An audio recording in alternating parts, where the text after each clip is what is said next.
بچوں، آج ہم خواجہ حسن نظامی کا مضمون اوس پڑھیں گے، لیکن اس سے پہلے ہم خواجہ حسن نظامی کی حالات زندگی کے بارے میں مختصر جان لیتے ہیں۔ سماعت فرمائیے۔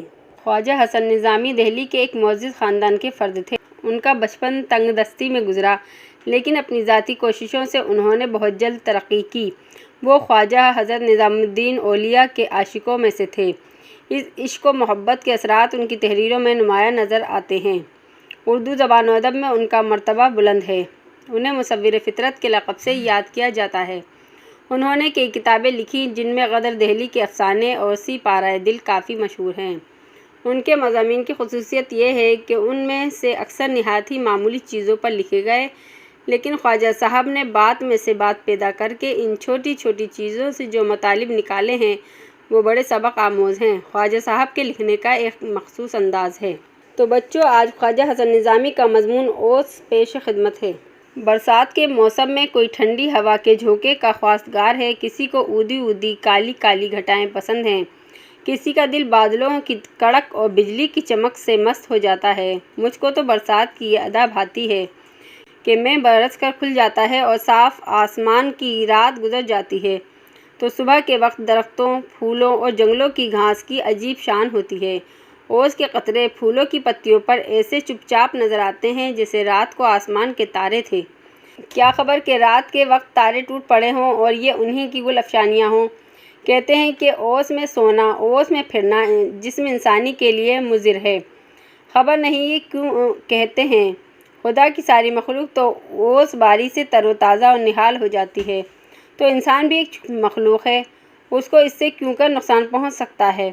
یہ تو سائنس والے بتائیں گے کہ اوس کیا چیز ہے، کہاں سے آتی ہے، کیوں آتی ہے۔ فقیر تو اتنا جانتا ہے کہ اوس قدرت ربانی کا عجیب و غریب جلوہ ہے۔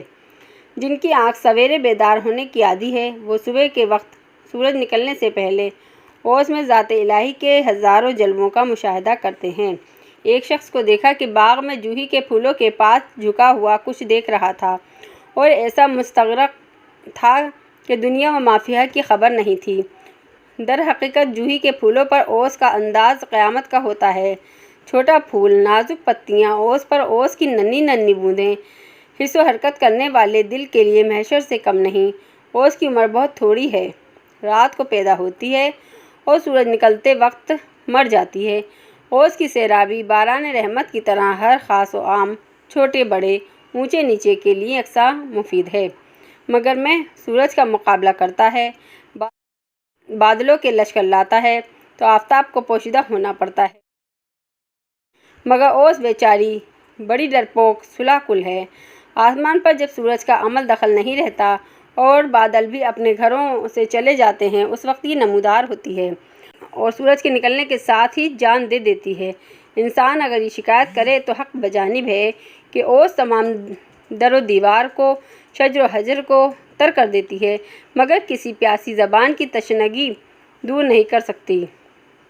اردو زبان میں ایک مثال ہے کہ اوس جب پڑتی ہے تو ہاتھی بھیگ جاتا ہے، گویا ہاتھی اوس میں نہا لیتا ہے، مگر چڑیا کی پیاس نہیں بجھتی۔ یہ قدرت کا ایک گہرا راز ہے، اس میں اوس کی کچھ شکایت نہ کرنی چاہیے۔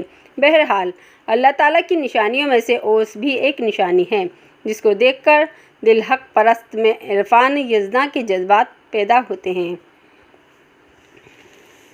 اور اب اس سبق کے مشکل الفاظ کے معنی آپ کو بتائے جائیں گے تاکہ سبق کو سمجھنے میں آسانی فراہم ہو سکے۔ اوس باری، اوس کا برسنا، خواستگار، طلبگار، چاہنے والا، اودی اودی، ہلکا بینگنی رنگ میں بارش، گل افشانیاں، پھول بکھیرنا، مضر، نقصان دہ، مخلوق، خدا کی پیدا چیزیں اور انسان وغیرہ، نہال ہونا، خوش ہونا، قدرت ربانی، خدا کی قدرت، بیدار ہونا، جاگنا، مستغرق، ڈوبا ہوا، دنیا و ما فیہا، دنیا اور دنیا میں جو کچھ ہے، محشر، قیامت، سیرابی، شادابی، باران رحمت، رحمت کی بارش، یکساں، ایک جیسا، پوشیدہ، چھپا ہوا، صلح کل، سب سے مل جل کر رہنا، سب سے بنا کر رکھنا، نمودار ہونا، ظاہر ہونا، شجر، درخت، حق بجانب، سچائی کے ساتھ حق کی طرف،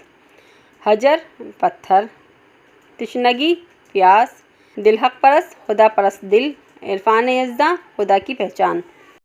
حاصل کلام یہ ہے کہ خدا کی بنائی ہوئی ہر شے بے حد اہم اور قیمتی ہے۔ کبھی کبھی ہمیں کوئی چیز معمولی لگتی ہے، لیکن در حقیقت اس میں بھی خدا کی جلوہ گری ہوتی ہے۔ یہ دیکھنے والوں کی نظر کا فرق ہوتا ہے۔ شکریہ۔